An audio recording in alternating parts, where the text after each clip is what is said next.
Ça, c'est une question que très souvent les proches sont amenés à se poser, et pas que les proches, parfois les soignants eux-mêmes, qui n'arrivent pas à comprendre tout à fait pourquoi les personnes souffrant de troubles de l'alimentation ont tendance à dissimuler au moins une partie de leur comportement. Il y a à ça au moins deux grandes raisons. La première, et il faut bien la connaître et la reconnaître, c'est que lorsqu'on souffre d'un trouble de l'alimentation, vous le savez, on l'a déjà évoqué, il y a un doute sur sa valeur et ses capacités personnelles, mais il y a un profond sentiment de honte qui s'installe. Imaginons par exemple la honte qui s'attache au fait de manger trop, ou la honte qui peut s'attacher aux comportements compensatoires tels que des vomissements ou des prises de laxatifs, pour prendre ces exemples. Donc toute personne qui a un trouble des conduites alimentaires a un sentiment profond de honte qui explique une bonne part du fait qu'elle ne va pas faire publicité de ses habitudes et de ses travers. Elle va presque toujours, constamment, chercher à le dissimuler, et c'est normal, c'est une réaction qu'on peut comprendre. Et puis il y a un deuxième facteur, et à mon sens pour les familles et pour les proches c'est très important de le comprendre.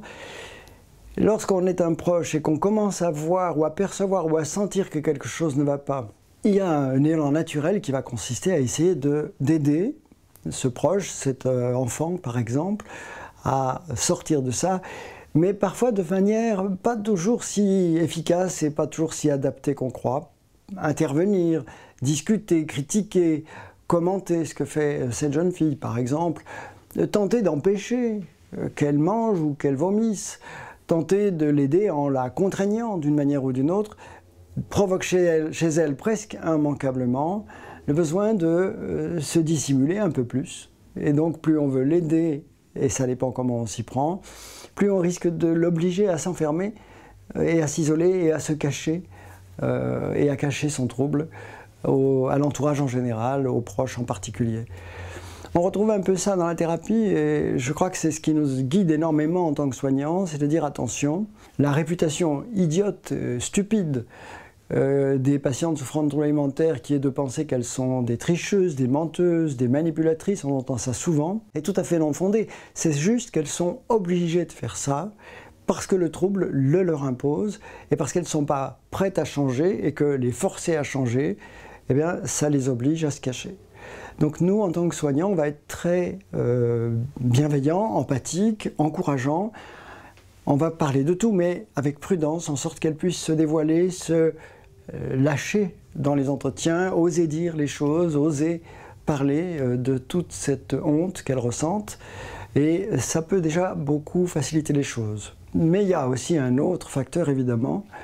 Si on veut vraiment que cette habitude de dissimulation ou de tricherie s'estompe, il faut que les parents jouent le jeu, et c'est une grande partie de la démarche de soins qui consiste à mettre sur la table deux choses. Un, elle ne fait pas exprès, elle ne cherche pas à vous duper, elle n'a pas la possibilité de faire autrement, il faut le comprendre. Deuxièmement, en adaptant votre manière d'y réagir, en suivant quelques conseils qu'on peut donner dans les thérapies de famille par exemple, alors vous allez encore mieux pouvoir aider votre enfant qu'en essayant d'être par exemple directif, autoritaire ou indifférent ou agacé.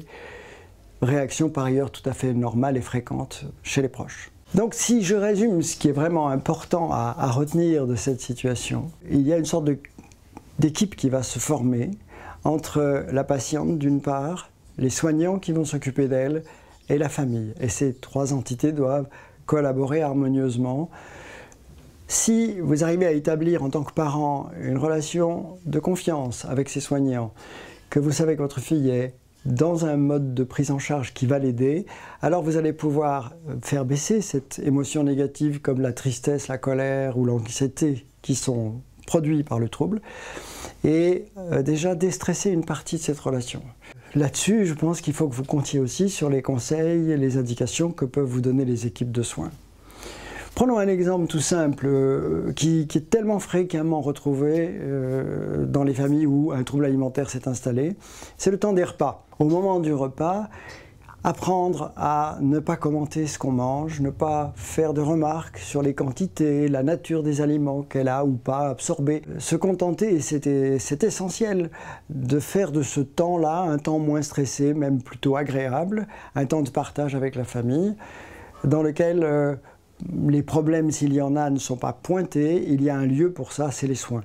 Que la famille puisse du coup retrouver cette qualité de vie, cette qualité d'ambiance à table qui va favoriser, faciliter le traitement du trouble.